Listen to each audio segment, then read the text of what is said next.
ദിവ്യ S അയ്യരോടുള്ള കലിപ്പ് മേനോൻ മുഖ്യമന്ത്രിക്ക് തീരുന്നില്ല. ദേ, സാംസ്കാരിക വകുപ്പ് ഡയറക്ടർ സ്ഥാനത്ത് നിന്നും ദിവ്യയെ തെറിപ്പിച്ചിട്ടുണ്ട്. അവർ സോഷ്യൽ മീഡിയയിൽ പങ്കുവച്ച ഒരു കുറിപ്പിലൂടെയാണ്.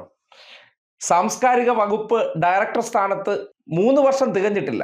നേരത്തെ വിഴിഞ്ഞത്തിന്റെ കാര്യത്തിൽ അങ്ങനെയുള്ള ചില കാര്യങ്ങളൊക്കെ പറഞ്ഞ് തടി തപ്പാൻ നോക്കിയെങ്കിലും ഇപ്പോ ദിവ്യയുടെ സാംസ്കാരിക വകുപ്പ് ഡയറക്ടർ സ്ഥാനത്ത് നിന്ന് നീക്കം ചെയ്യാനുള്ള സമയമായിട്ടില്ല.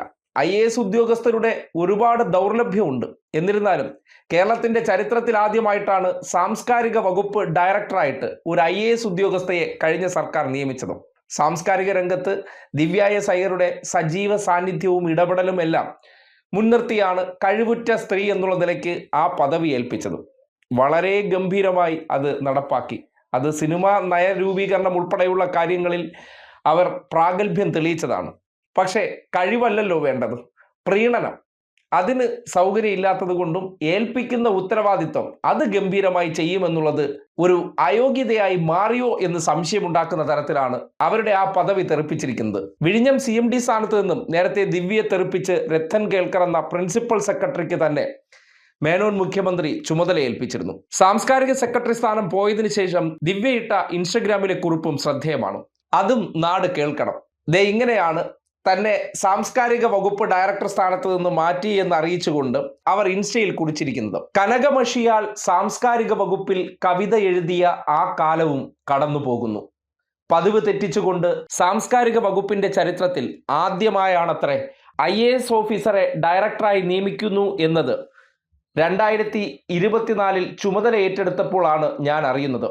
ആ നിയോഗം എൻ്റെ കരങ്ങളിൽ നിക്ഷിപ്തമായത് നിറസൗഭാഗ്യമായി കരുതുന്നു. സാംസ്കാരിക കേരളത്തിന്റെ വഴിത്തിരിവായി മാറിയ പല ഇടപെടലുകൾക്കും മേൽനോട്ടം വഹിക്കാനും ചില അമൂല്യ രത്നങ്ങളെ അടുത്തറിയുവാനും ഈ കാലം എനിക്ക് പ്രാപ്തിയേകി. ഈ യാത്രയ്ക്ക് താളവും ഈണവും നൽകിയ ഏവർക്കും ഹൃദ്യമായ നന്ദി. കേരളത്തിന്റെ ഐശ്വര്യപൂർണമായ സാംസ്കാരിക ഇടനാഴികളിൽ ഇനിയും കാണാം. ഇതാണ് അവർ കുറിച്ചിട്ടുള്ളത്.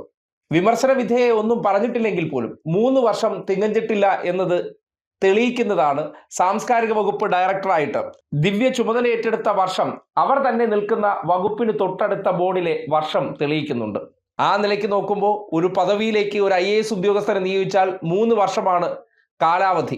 ആ കാലാവധി തീരുന്നതിന് മുന്നോടിയായിട്ട് തിടുക്കപ്പെട്ട് പുറത്താക്കിയിട്ടുണ്ടെങ്കിൽ അത് എന്തൊക്കെയോ താല്പര്യങ്ങളാണ്. ആ സ്ഥാനം മറ്റാർക്കോ ഓഫർ ചെയ്ത് വെച്ചിട്ടുണ്ട്, അല്ലെങ്കിൽ അവർക്ക് വേണ്ടി നീക്കി വെച്ചതാണ് എന്ന് വേണം മനസ്സിലാക്കാൻ. എന്തായാലും സാംസ്കാരിക മേഖലയിലേക്കും ഇഷ്ടക്കാർ കടന്നു വരാൻ പോവുകയാണ്. കാര്യം ആ മേഖലയിലും നമ്മുടെ സ്വാധീനം നിലനിർത്തുകയോ അല്ലെങ്കിൽ സംഘപരിവാറിന് വേണ്ട ആൾക്കാരെത്തിയാൽ മാത്രമേ കാര്യങ്ങൾക്ക് ഒരു സ്മൂത്ത്നെസ് വരുള്ളൂ. അതുകൊണ്ട് എന്തായാലും കഴിവുറ്റൊരാളെ വീണ്ടും മറ്റൊരു പദവിയിൽ നിന്നുകൂടി നീക്കം ചെയ്തിരിക്കുകയാണ്. കഴിഞ്ഞ സർക്കാരിന്റെ കാലത്ത് മുഖ്യമന്ത്രി പിണറായി വിജയനെ കുറിച്ച് നല്ല വാക്കുകൾ പറഞ്ഞു എന്നുള്ളതാണ് ദിവ്യ എസ് അയ്യറിൽ കാണുന്ന അയോഗ്യത.